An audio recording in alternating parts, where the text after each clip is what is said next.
자, 지금부터는 여태까지 이 삼각함수에 대해 배워왔던 내용을 이 도형에, 특히 삼각형에 적용해 가면서 삼각형의 활용 파트를 쭉 공부해 나갈 텐데, 이 삼각형으로 말할 것 같으면요, 여러 가지 도형을 분석하는데 기본 단위가 되는 게 이 삼각형이다 라고 얘기해 볼 수 있겠습니다. 예를 들어서 이런 다각형이 있다 칩시다. 그러면 그 다각형이 사각형이든 오각형이든 그 다각형은 n개의 삼각형으로 분해가 됩니다.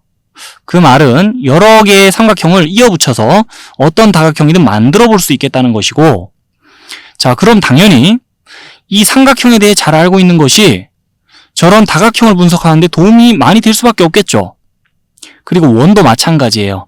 이 삼각형에 대한 지식을 바탕으로 원에 대해서도 파악해낼 수 있는 것이 많기 때문에 여러모로 여러 가지 도형을 분석하는데, 자, 기본 밑바탕이 되는 게 이 삼각형이다라고 정리해 볼 수 있겠고, 그 삼각형에 대해서 잘 이해하기 위해서 이 삼각함수 때 공부한 내용을 많이 활용해 줄 수가 있어요. 자, 그런 연결고리를 가지고 이 둘을 엮어가며 이제 공부를 하겠다는 건데, 여기에 대해 구체적인 얘기를 이제부터 해나가야 되는데요. 그러자면 삼각함수에 대해서도 어느 정도 잘 알고 있어야 되겠지만 당연히, 자, 삼각형에 대해서도 상식적으로 어느 정도는 알고 있어야 얘기를 해나갈 수 있는 거라서 이 삼각형에 대해서 기본적으로 이 정도는 들어봐야 된다 싶은 얘기를 정리해가지고 지금부터 좀 하도록 할 거거든요. 자, 잘 한번 들어봅시다. 자, 지금부터는 삼각형에 대해서 얘기를 하나씩 풀어나가야 되는데, 우리 살면서 그 삼각형을 볼 일이 종종 있습니다. 평상시에도. 이 다양한 모양의 삼각형을 지금까지 봐왔을 텐데, 그러면서 실제 삼각형이라는 용어도 어느 정도 많이 들어봤을 수 있는데, 근데 막상 누가 우리한테 와서요, 삼각형이란 뭔가요? 라고 질문을 던지면은 그때는 우리 말문이 막힐 수가 있어요. 자, 그럴 때 뭐라 답해주면 되겠냐? 삼각형은 이 일직선 위에 있지 않은 세 개의 점과 그 점들을 잇는 세 개의 선분으로 이루어진 다각형이다라고 답을 해주면 되겠고, 자, 그리고 그 삼각형에서 세 개의 점을 우리는 이 삼각형의 꼭지점, 그리고 그 꼭지점들을 잇는 세 개의 선분을 그 삼각형의 변이라고 불러줍니다. 그러면서 각각의 꼭지점을, 자, 더 구체적으로 뭐라 표시하고 뭐라 불러줄 것이냐, 이 알파벳 대문자를 가지고 꼭지점 A, 꼭지점 B, 꼭지점 C와 같이 이 각각의 꼭지점을 표시하고 각각의 꼭지점을 불러주게 되는데, 이 알파벳을 적을 때는 이 반시계 방향순으로 알파벳을 적어주면 되겠습니다. 자, 그리고 이 꼭지점 이름 따가지고 지금 보고 있는 삼각형은 삼각형 ABC와 같이 불러주면 돼요. 삼각형의 이름을 우리 꼭지점의 이름 따가지고 불러준다, 이렇게도 얘기해 볼 수 있겠는데, 그러면서 이 세 변은 또 뭐라 불러줄 거냐?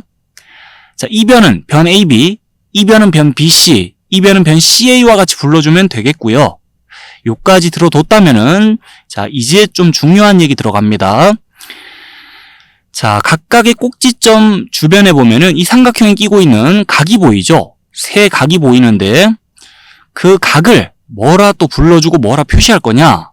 자, 꼭지점 이름 또 따가지고, 이 각은 각 A, 이 각은 각 B, 이 각은 각 C라 불러주고, 그 각각의 각을 이와 같이 표시해요. 각 A, 각 B, 각 C라고. 그리고 그 각자의 각의 크기를 이 알파벳 기울여가지고 이런 식으로 표시합니다.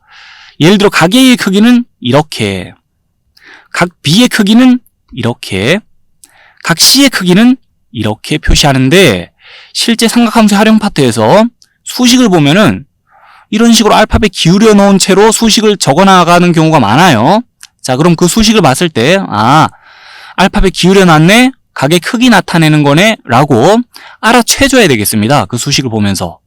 자, 그때 가서 의사소통을 위해서 일종의 약속을 지금 살펴보고 있는 거다 라고 생각해 주면 되겠어요. 그리고 이 각각의 각과 마주보는 변이 있어요. 자, 각각의 각과 마주보는 변이 있는데, 그 각과 마주보는 변을 대변이라고, 예를 들어서 각 A와 마주보는 변은 변 BC인데요. 이 변을, 자, 각 A의 대변이라 부르고, 그럼 각 B의 대변은 변 CA, 각 C의 대변은 변 AB가 되겠습니다. 그러면서 각각의 각의 대변의 길이를 우리 어찌 표시할 거냐? 자, 또 그 알파벳, 각에 대한 알파벳 따가지고, 자, 그 알파벳 소문자로, 예를 들어서, 각 A의 대변의 길이는 스몰 a, 각 B의 대변의 길이는 스몰 b, 각 C의 대변의 길이는 스몰 c라고 표시해 줍니다. 자, 이 변의 길이는 이 마주보고 있는 각의 알파벳 따서, 근데 소문자로 표시해 준다라고 생각하면 되겠어요. 그러면서 이 삼각형에서 세 변의 길이 하고요. 자, 그리고 앞서 표시해 놓은 이 세 각의 크기를 모아서 삼각형의 6요소라고 합니다. 삼각형의 세 각의 크기와 세 변의 길이를 삼각형의 6요소라 한다는 건데요. 이 삼각형의 6요소를 구해내는 거를 삼각형을 푼다라고 하고, 실제 삼각함수 활용 파트에서 우리 삼각함수를 활용해서 이 삼각형의 6요소를 구해나가는 과정을 거칠 겁니다. 이 삼각형에서 모르는 변의 길이와 모르는 각의 크기를 삼각함수를 활용하면은 알아낼 수 있다. 이게 삼각함수의 활용 파트에서 우리가 공부할 내용의 본질에 가까운 내용이거든요. 자, 요 정도 들어보고는 이제 삼각형의 결정 조건이라는 걸 소개하면서 자, 계속 얘기 좀 이어가도록 할게요.